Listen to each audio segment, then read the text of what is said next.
આગળ વાત કરીએ જામનગરના બેડી વિસ્તારમાં બે જૂથ વચ્ચે થયેલી અથડામણમાં 3 લોકો ગંભીર રીતે ઘાયલ થયા હતા.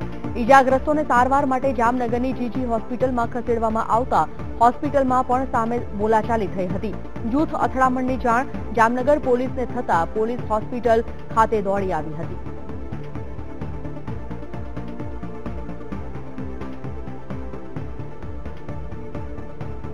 વીટીવી સંવાદદાતા રવિ બુદ્ધદેવ આ વિષય પર માહિતી સાથે જોડાઈ ગયા છે. રવિ, જૂથ અથડામણના જે સમાચાર મળી રહ્યા છે તો કારણ શું સામે આવી રહ્યું છે આ બંને જૂથો પાછળ ઘર્ષણનું?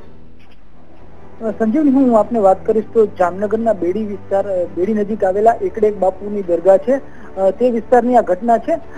આ ઘટના સંપર્ક કપાઈ ગયો છે. ફરી એકવાર રવિનો સંપર્ક કરવાનો પ્રયત્ન કરીએ. આપને જણાવી દઈએ કે જામનગરમાં બેડી વિસ્તારમાં જૂથ અથડામણના સમાચાર અત્યારે મળી રહ્યા છે. પોલીસની ટીમ પણ પહોંચી ગઈ હતી. જૂથ અથડામણમાં પોલીસે આ તમામ લોકોને થાળે પાડવા માટે અને કાયદેસરની કાર્યવાહી હાથ ધરી છે.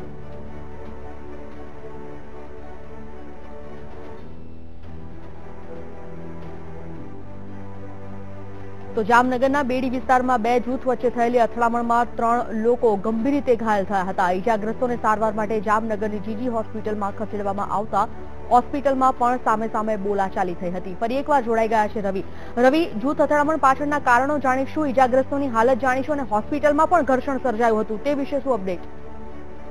ચોક્કસથી સંજીવની, હું આપને વાત કરીશ તો આ આખો સમગ્ર મામલો છે તે જૂની અદાવતને લઈને બન્યો છે. બેડી નજીક આવેલ એકડે એક બાપુની દરગાહ નામનો વિસ્તાર છે.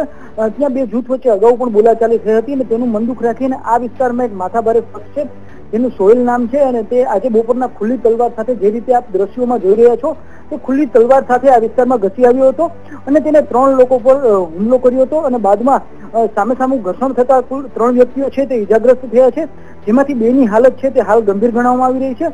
તમામ ઘાયલો છે તેમને સારવાર અર્થે જામનગરની જીજી હોસ્પિટલમાં ખસેડવામાં આવ્યા છે અને જેમાં 2 લોકોની હાલત છે તે ગંભીર ગણવામાં આવી રહી છે.